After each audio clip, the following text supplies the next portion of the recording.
is from...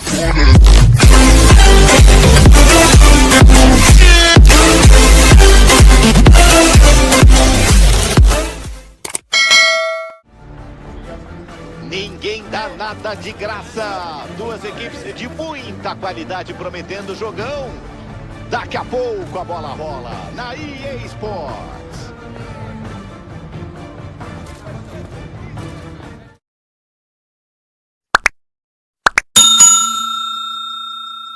Amigo Peron, o cilindro de Avejaneda. Eu sou o Gustavo Villani e tenho aqui ao meu lado o comentarista Caio Ribeiro. Juntos, lado a lado, para levar a você todas as emoções. Caioba, falta pouco pro apito inicial, amigo. A expectativa é sempre de um grande jogo. E eu espero que as equipes entrem motivadas.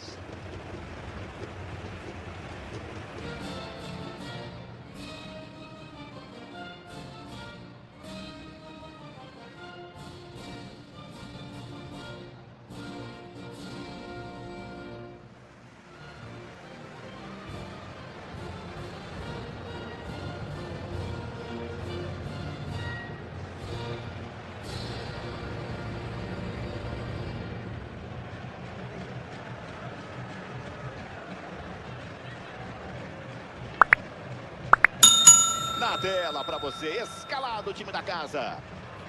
Time montado num 4-3-3. Caio, 2 pontas abertos. Fala, amigo. Eu gosto desse esquema, Villani, principalmente quando os pontas jogam próximos à linha, né? Criando espaço na defesa adversária. Túnel do tempo. Copa do Mundo, 1954. A seleção brasileira não sabia o regulamento e foi pro vestiário achando que foi eliminada, Caio. Pode isso? Pode. Foi na primeira fase contra a Iugoslávia. O Brasil não sabia que o empate classificava os dois times. Jogadores e dirigentes saíram do jogo chateados, de cabeça baixa, sem saber que tinham passado de fase. Jogando fora de casa, tá na tela. O gaúcho Alisson no gol. Militão vai jogar com Marquinhos no miolo da defesa. Neymar será titular com Vinícius Júnior jogando aberto. E Gabriel Jesus fecha a escalação no ataque.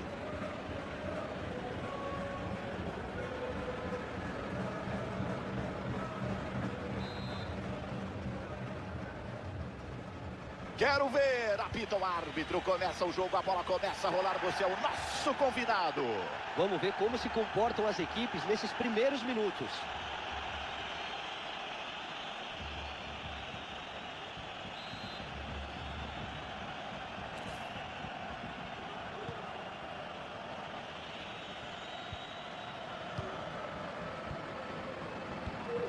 Enfiada perigosa, quero ver.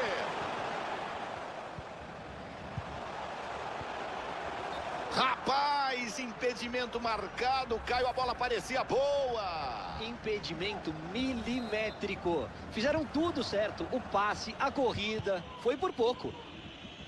Fabinho, vai mal, perde a posse.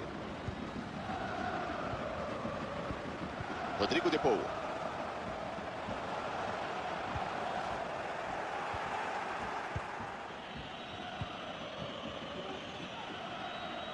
Gabriel Jesus tentou o passe, mas foi cortado. Paredes. O passe vem por cima. Dá até para alçar a bola. Defendeu, olha a sobra. Isola a bola, a chance era boa. Sofre a falta, o árbitro ligado no lance, aplica a vantagem. Villani, boa finalização já no comecinho. E uma boa defesa do goleiro para segurar o 0 a 0. Toque de bola no campo ofensivo, de lado, procurando uma brecha. Entrada limpa, precisa, retoma na boa. Casemiro intercepta o passe, vai bem. Boa enfiada de bola. Passe perfeito, olha o perigo. Gol! Para tirar o 0 do placar, dá 1 a 0. Eles encaixaram um contra-ataque muito rápido, a defesa estava desarrumada. E aí ele ficou de cara pro gol, não tinha como errar.